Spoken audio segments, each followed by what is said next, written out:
54년생 갑오생 말띠 선생님들 어서 오십시오. 이 자리에 와주시니 더없이 기쁩니다. 안동에서 사람들의 8글자를 들여다보며 살아온 세월이 어느덧 13년에 다다랐습니다. 오늘은 그 가운데 1954년에 나신 갑오생 말띠 선생님들을 모셨습니다. 제 앞에 앉으셨던 갑오생 선생님들은 하나같이 기운이 시원시원하고 한자리에 머물기보다 늘 어디론가 나아가려는 활달함을 지니신 분들이었습니다. 발이 부지런하고 마음이 청춘 같아 나이를 잊고 사신다는 말이 꼭 어울리는 분들이지요. 그래서 오늘만큼은 그 거침없는 기상을 헤아려 더 정성을 들여 준비했습니다. 올해는 병오년 천지의 불기운이 가득 들어찬 해입니다. 그런데 갑오생 선생님은 어떤 분이신가 하면 갑목이라는 하늘을 향해 쭉 뻗는 큰 나무를 위에 두고 그 아래 우화라는 한낮에 뜨거운 불을 깔고 계신 분입니다. 위로는 우뚝 솟은 거목이요, 아래로는 그 나무를 활활 사르는 불길이지요. 본래 자기 몸을 불에 내어주며 환히 타오르는 뜨겁고 거침없는 분입니다. 그런데 올해는 또 병오년 그 우화가 한 번 더 겹쳐 들어오니 불 위에 불이 더해지는 셈입니다. 그러니 갑오생 선생님은 올해를 누구보다 뜨겁고 부산하게 느끼실 수밖에 없습니다. 자, 그렇다면 이 두 겹으로 타오르는 불을 지니고 선생님께서는 하반기를 어찌 건너가야 다 사위지 않고 견디실까요? 오늘 이 한편에 그 길을 모두 담았으니 부디 끝까지 함께해 주십시오. 특히 뒤에서는 집이 안 나간다, 땅을 내놓았는데 깜깜무소식이다 하시는 분들을 위해 문서파는 운을 따로 짚어드릴 테니 그 대목은 놓치지 마십시오. 보시다가 마음에 닿으시거든 좋아요 한번 살며시 눌러주시고 아직 구독 안 하신 분은 지금 눌러두십시오. 그래야 다음 달에도 갑오생 선생님 운세를 빠짐없이 챙겨드릴 수 있습니다. 자, 그럼 큰 줄기부터 잡겠습니다. 갑오생 선생님께 올해 병오년의 거센 불기운은 식상의 자리, 곧 내가 만들어내고 밖으로 펼쳐내는 자리로 다가옵니다. 큰 나무가 제 안의 불기운으로 솜씨와 재주를 활짝 풀어내는 흐름이지요. 그러니 올해는 무언가 자꾸 만들고 표현하고 펼치고 싶은 마음이 솟구치는 해입니다. 가만히 못 있고 이것저것 손대고 싶어집니다. 지난 상반기 마음이 분주하고 자꾸 일을 벌이고 싶지 않으셨습니까? 그것이 병오년이 갑오생 선생님께 부리는 조화였습니다. 한데 하반기로 접어들면 결이 달라집니다. 7월 을미월에 들어서면 미토라는 땅 기운이 그 불을 슬그머니 끌어안아 끓던 열기가 안으로 차분히 잦아들기 시작합니다. 그래서 들떴던 마음이 한결 가라앉으실 겁니다. 다만 잦아들었다고 다 끝난 것은 아닙니다. 여태 한여름이고 가을은 멀었어요. 거두기에 이른 때라는 것, 이 한마디가 오늘 이야기의 뿌리입니다. 이제 재물 이야기로 들어가겠습니다. 올해는 돈이 드나드는 문이 양쪽으로 활짝 열리는 해입니다. 들어오는 문도 커지나 나가는 문도 그만큼 커집니다. 그러니 하반기에는 나가는 쪽 문단속을 단단히 하셔야 합니다. 큰 돈을 낯선 곳에 덜컥 묻는 일, 잘 모르는 분야에 발 들이는 일, 누가 와서 이건 틀림없다며 부추기는 일? 더구나 갑오생 선생님은 올해 무언가 펼치고 만들고 싶은 기운이 강한 해라 새 일을 벌이는데 돈을 쏟기 쉽습니다. 이거 한번 해보자, 재주를 살려보자 하며 자꾸 손을 대게 되는데 그게 다 새는 구멍이 됩니다. 제가 13년간 보아오니 재주 많고 의욕 넘치는 분일수록 이런 해에 일을 벌이다 돈이 새는 일이 잦았습니다. 거꾸로 이미 손안에 쥔 것을 알뜰히 건사하시면 하반기로 갈수록 들어오는 문이 슬며시 차오릅니다. 새 것을 버리지 마시고 있는 것을 단단히, 이것이 핵심입니다. 그런데 이 재물에서 가장 크게 막히는 것이 부동산이지요. 급하는 운은 뒤에 따로 풀어드릴 테니 먼저 건강부터 챙기겠습니다.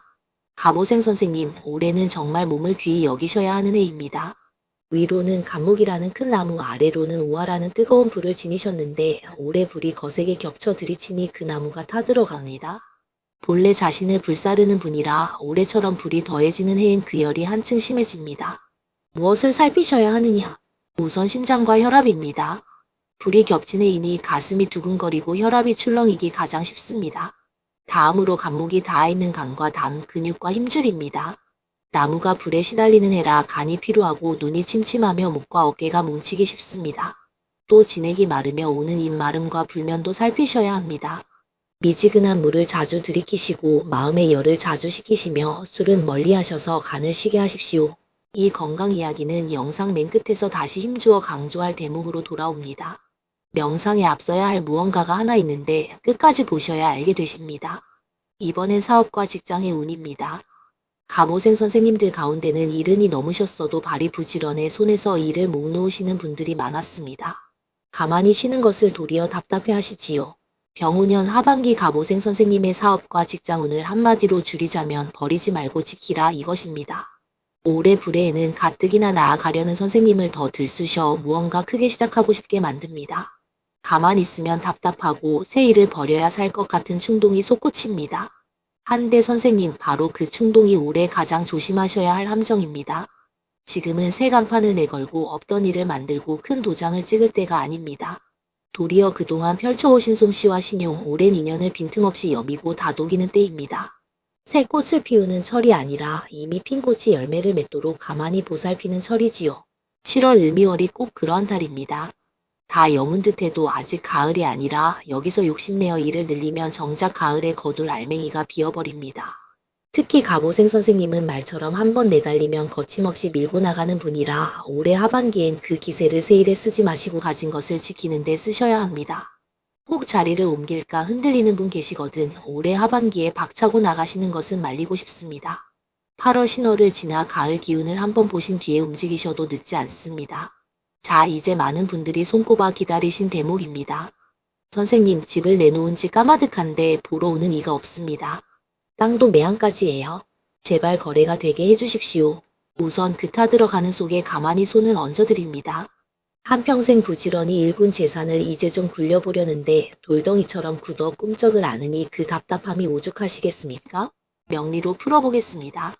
갑오생 선생님께 집이나 땅 같은 문서는 가벼운 자리가 아닙니다. 그런데 올해 병오년은 불의 해입니다. 집과 땅은 흙에 속하는데 불이 강하면 그 흙을 구워 더 단단하게 굳혀버립니다. 더구나 선생님은 본래 뜨거운 분이라 올해 불기운이 겹쳐 그 흙을 누구보다 세게 달고 굳혀버려요. 부드러워야 거래가 오가는 법인데 돌처럼 굳어버리니 묶인 것이 풀리질 않는 거예요. 그래서 상반기 내내 입질조차 없었던 것입니다. 선생님 탓이 아니라 흐름이 그러했으니 쏙 끓이지 마십시오. 그럼 하반기에는 어떠하냐? 문서를 파는 일은 기운이 솟구치는 때가 아니라 가지런히 갈물이 되는 때에 풀립니다. 7월 을미월까지는 불기운이 드세어 매듭이 풀리기 어렵습니다. 한데 8월 신월, 가을로 길목을 트는 무렵부터 분위기가 바뀝니다. 쇠의 기운이 들어서며 엉킨 실타래가 풀려요. 선생님처럼 불이 강한 분께는 그 뜨거움을 식혀줄 가을쇠가 들어와야 비로소 거래가 트입니다. 그러니 그 가을 길목을 기다리셔야 합니다. 그러니 선생님, 핵심은 이것입니다. 7월에 안 나간다고 조바심의 값을 뚝 떨어뜨리거나 헐값에 던지지 마십시오. 더구나 올해는 선생님 자신의 불기운이 강한 해라 누구보다 조급해지기 쉬우니 더욱 마음을 다스리셔야 합니다. 차라리 가을 문턱의 흐름에 맞춰 매물을 다시 손보아 내놓으시고 그때 발 빠르게 움직이십시오. 결국은 때가 무르익어야 일이 됩니다. 하나 더, 거래가 잘 트이려면 집이든 땅이든 깔끔히 치우고 묵은 살림을 덜어내고 환하게 밝혀두십시오. 정돈되고 밝은 곳에 새 인연이 깃듭니다. 혹 이 대목에서 가슴이 뜨끔하신 분 계시거든 댓글에 띄워나신 해만 남겨주십시오. 다음 영상에서 그 사연들을 모아 더 짚어드리겠습니다. 좋아요 한번 눌러주시면 이 영상이 같은 일로 밤잠 설치는 다른 분들께도 닿습니다. 자, 하반기에 조심하셔야 할 점 3가지만 새겨두십시오. 첫째는 일을 버리는 마음입니다. 갑오생 선생님은 재주가 많아 자꾸 새 것을 펼치고 싶어 하시는데 올해는 그 의욕이 발목을 잡을 수 있습니다. 이것저것 손대고 싶어도 큰 돈과 큰 품이 드는 일이라면 한 박자 묵혀두십시오. 둘째는 큰 돈이 오가는 약속입니다. 새 투자든 보증이든 정에 못 이겨 빌려주는 돈이든 올해 하반기에는 한 박자 늦추시거나 믿을만한 이와 의논한 뒤 결정하십시오. 혼자 정하시면 안 됩니다. 셋째는 거칠게 내달리는 기질입니다. 갑오생 선생님은 한번 마음먹으면 앞만 보고 달리는 분이라 올해는 그 속도가 화를 부를 수 있습니다. 멈출 줄 아는 지혜가 올해는 더 없는 약입니다. 그렇다면 이 하반기를 어떤 마음으로 건너야 할까요? 올해를 흐름과 맞붙어 이기려는 해로 삼지 마시고 슬기롭게 끌어안는 해로 여기십시오.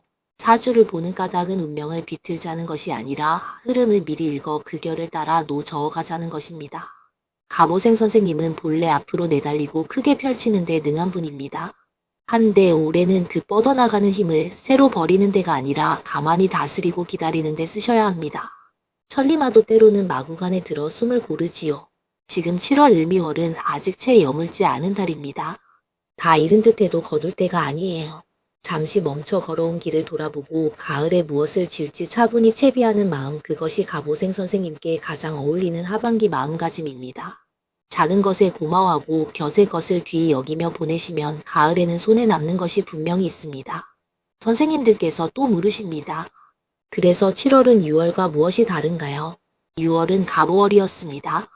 마침 선생님의 감목과 오화가 그대로 하늘과 땅에 내려온 달이라 갑오생 선생님께는 더욱 유난했을 겁니다. 마른 장작에 기름을 끼얹듯 불기운을 부추긴 달이었으니까요. 그래서 일도 많고 마음도 들끓었을 거예요. 한데 7월 을미월은 두 가지가 달라집니다. 하나 나무가 감목에서 을목으로 바뀝니다.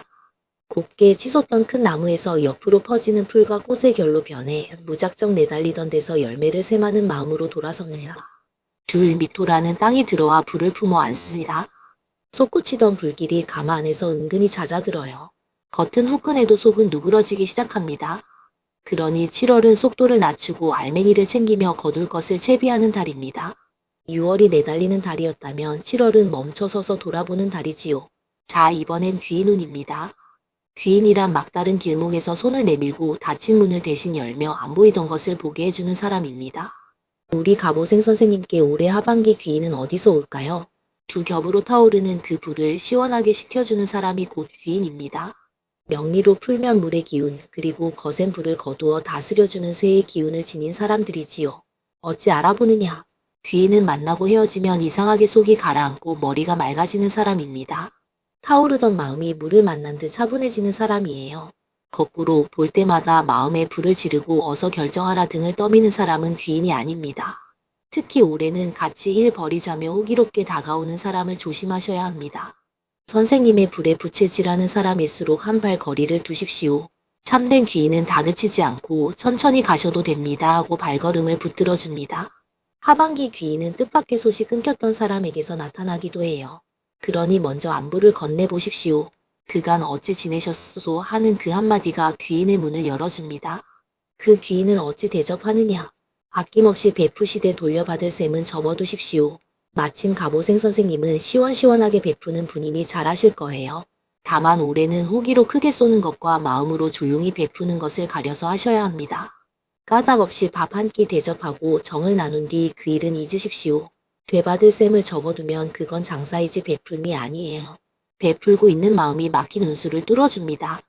여기서 한 가지 더 짚자면 같은 갑오년에 났다는 것은 그 해가 머금은 가장 굵은 기운을 함께 타고났다는 뜻입니다. 8글자 중 해의 2글자를 나누어 가진 셈이라 같은 띠끼리는 세상을 보는 결이 닿습니다. 갑오생 선생님들이 하나같이 활달하고 거침없으신 것도 그래서예요. 물론 달과 날과 시가 제각각이니 자잘한 운세는 다 다릅니다. 제가 풀어드리는 것은 큰 물줄기일 뿐 이 줄기를 들으시고 각자 형편에 비추어 보시는 것이 띠 운세를 똑똑하게 쓰는 법입니다. 자, 이제 가장 힘주어 전하고 싶은 이야기로 맺겠습니다. 명상에 앞서야 할 것, 그것이 걷기입니다. 갑오생 선생님, 방 안에 가만히 계시지 마십시오. 명상도 좋으나 그에 앞서 몸을 먼저 움직이셔야 합니다. 다만 선생님처럼 불이 강하고 기운이 넘치는 분들은 안 걷는 게 아니라 너무 거칠게 내달려서 탈이 나는 분입니다. 그러니 걷되 천천히 걸으십시오. 목적지를 향해 돌진하듯 내딛는 걸음 말고 나를 느끼며 천천히 옮기는 걸음. 가만히 앉아만 있으면 그 불이 머릿속에서 더 끓고 너무 거칠게 내달리면 그 불에 기름을 붓는 격이에요. 그 중간 등에 땀이 살포시 벨 만큼만 느릿느릿 걷는 것, 그것이 갑오생 선생님께 딱 맞는 걸음입니다. 햇볕을 쬐며 걸으십시오. 다만 한낮에 뙤약볕은 피하시고 해 뜰 무렵이나 해 기울 무렵의 부드러운 볕을 골라 느릿느릿 가지 사이로 부서지는 햇살, 뺨을 스치는 바람을 음미하며 걸으시면 들끓던 기운이 발끝으로 빠져나가고 메말랐던 기운이 차오릅니다. 그것이 올해 가장 든든한 보약입니다. 그리고 철 따라 나는 음식을 챙겨 드십시오. 심장과 간이 지치기 쉬운 해이니 술을 줄이시고 푸른 채소로 속을 다독이십시오. 잘 걷고 잘 자시고 잘 주무시는 것, 이 셋이 어떤 비방보다 선생님을 든든히 받쳐줍니다. 자, 오늘 1954년 갑오생 말띠 선생님의 병오년 하반기 운세 여기까지입니다. 다시 한번 추려드립니다. 새 것을 버리지 마시고 손에 쥔 것을 지키시고 거칠게 내달리는 기질의 한 박자 고삐를 당기시고 문섭하는 일은 가을 흐름을 기다려 움직이시고 무엇보다 천천히 걸으십시오. 이 영상이 위로가 되셨거든 좋아요 한번 눌러주시고 아직 구독 안 하신 분은 지금 눌러두십시오. 그래야 다음 달에도 우리 갑오생 선생님 운세를 빠뜨림 없이 챙겨드릴 수 있습니다. 그리고 댓글칸에 소원 한 줄 남겨주십시오. 집이 좋은 주인 만나 잘 팔리게 해주세요. 올 하반기 건강하게 해주세요. 무엇이든 좋습니다. 그 한 줄 한 줄을 마음에 새겨 함께 빌어드리겠습니다. 오늘도 끝까지 자리를 지켜주셔서 감사합니다.